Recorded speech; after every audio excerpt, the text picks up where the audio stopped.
निर्भया के दोषियों की फांसी अब कोई नहीं रोक पाएगा। जानते हैं क्यों? क्योंकि जितने भी चारों दोषियों के पास विकल्प थे वो सभी अब खत्म हो गए हैं। लिहाजा फांसी के लिए वो अंतिम घड़ियां या दिन गिन रहे हैं। तो ऐसा कैसे हुआ?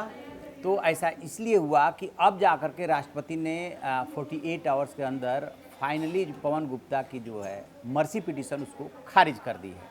मर्सी पिटीशन खारिज करने के बाद सिर्फ और सिर्फ 2-3 दिनों की एक सिर्फ रिलीफ वो यही ले सकता है कि सुप्रीम कोर्ट में जो है इस मर्सी पिटीशन खारिज होने को जुडिशियल रिव्यू के तहत ले जा सकता है। सिर्फ इतनी सी बात अब बची है। और जो शत्रुघ्न चौहान वाले मसले में सुप्रीम कोर्ट की गाइडलाइंस आई थी, उस गाइडलाइंस के मुताबिक राष्ट्रपति द्वारा मर्सी पिटीशन खारिज करने के बाद 14 दिन का समय दिया जाता है दोषियों को। ये 14 दिन का समय इसलिए दिया जाता है कि वो अपने घर वालों से मिल लें, वसीयत कर लें, प्रॉपर्टी ट्रांसफ़र करना हो कर लें, जो जो करना है वो कर लें।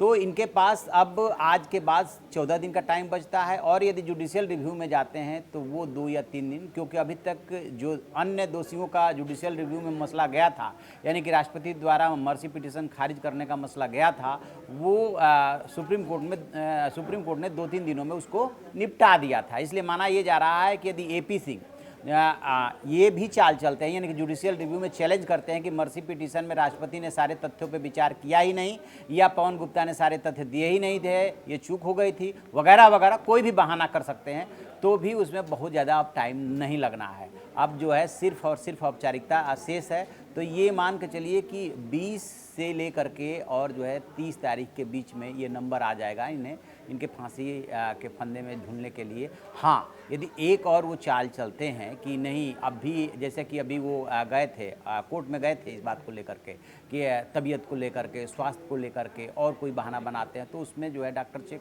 करेगा और उसके बाद जो है अपनी रिपोर्ट दे देगा कि वो स्वस्थ हैं। तो लास्ट तक ये लोग ऐसा करते रहेंगे। बट अब जो है जो कुछ भी बचा है, 14 दिन का समय बचा है इनके पास, इसके बाद कोई विकल्प है ही नहीं, लिहाजा आजमाने का सवाल ही नहीं उठता। और अब इनकी फांसी कोई रोक भी नहीं पाएगा। तो जो निर्भया की मां कहती रही है कि सारे के सारे अधिकार क्या दोषियों के लिए मिले हुए हैं, पीड़िता और उसके परिवार के पास कोई अधिकार नहीं है, अब उसका अधिकार जो है मिल जाएगा और लोग जो है देश जो है उनको फांसी पर चढ़ते हुए देखेगा। तो ये रही उसकी लेटेस्ट खबर कि राष्ट्रपति ने पवन की दया याचिका खारिज कर दी है। इस खबर पे हम नज़र बनाए हुए हैं। जो भी अपडेट मिलता रहेगा हम आपको देते रहेंगे। आप देखते रहिए हमारा डिजिटल चैनल इन खबर। Thank you.